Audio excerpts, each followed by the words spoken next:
Hello, and today I would like to read you the story of Ferdinand.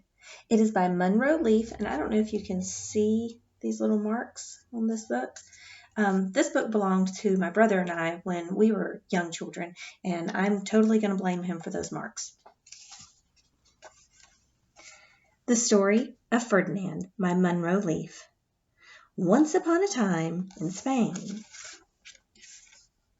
there was a little bull, and his name was Ferdinand. All the other little bulls he lived with would run and jump and butt their heads together. But not Ferdinand.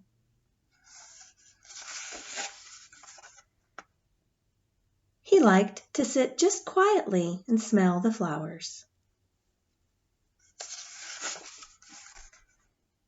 He had a favorite spot out in the pasture under a cork tree.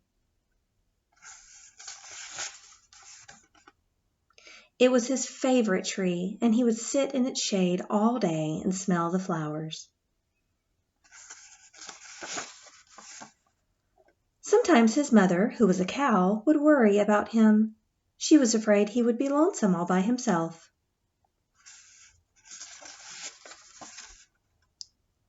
"Why don't you run and play with the other little bulls and skip and butt your head?" she would say. But Ferdinand would shake his head. "I like it better here, where I can just sit and quietly smell the flowers."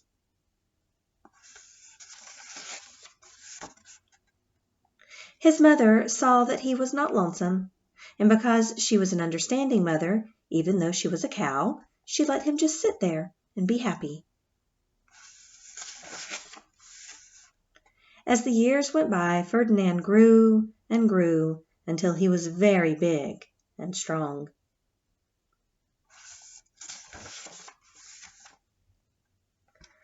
All the other bulls who had grown up with him in the same pasture would fight each other all day. They would butt each other and stick each other with their horns. What they wanted most of all was to be picked to fight at the bullfights in Madrid. But not Ferdinand. He still liked to sit just quietly under the cork tree and smell the flowers.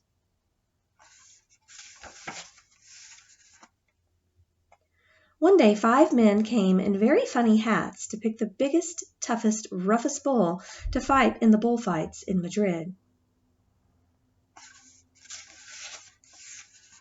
All the other bulls ran around snorting and butting, leaping and jumping, so the men would think they were very, very strong and fierce and pick them.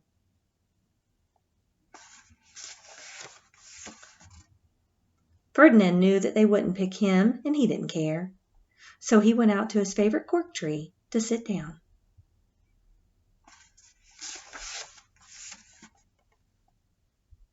He didn't look where he was sitting, and instead of sitting on the nice cool grass in the shade, he sat on a bumblebee.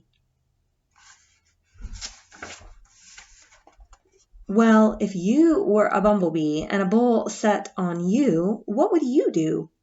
You would sting him. And that is just what this bee did to Ferdinand. Wow, did it hurt!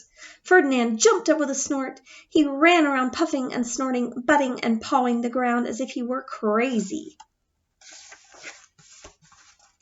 The 5 men saw him, and they all shouted with joy. Here was the largest and fiercest bull of all, just the one for the bullfights in Madrid. So they took him away for the bullfight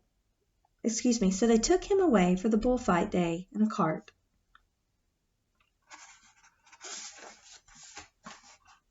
What a day it was! Flags were flying, bands were playing,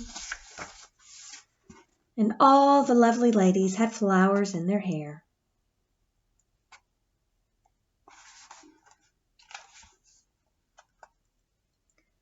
They had a parade into the bull ring.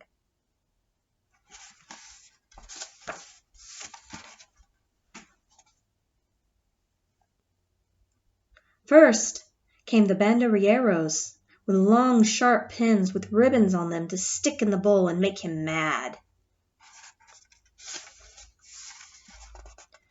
Next came the picadores, who rode skinny horses, and they had long spears to stick in the bull and make him even madder.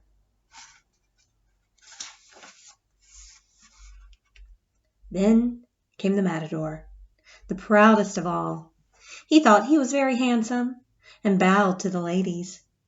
He had a red cape and a sword, and was supposed to stick the bull last of all.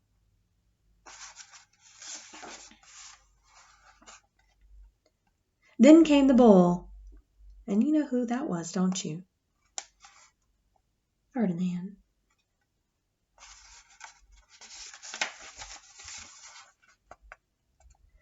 They called him Ferdinand the Fierce, and the banderilleros were afraid of him, and the picadores were afraid of him, and the matador was scared stiff. Ferdinand ran to the middle of the ring, and everyone shouted and clapped because they thought he was going to fight fiercely and butt and snort and stick his horns around. But not Ferdinand.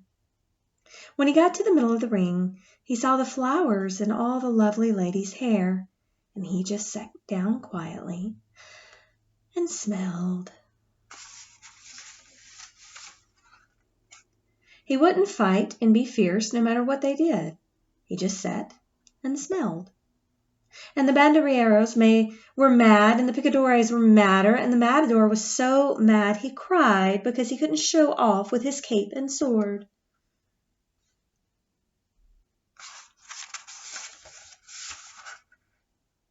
So they had to take Ferdinand home.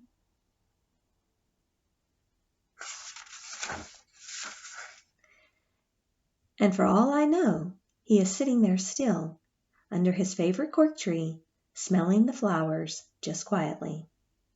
He is very happy. The end.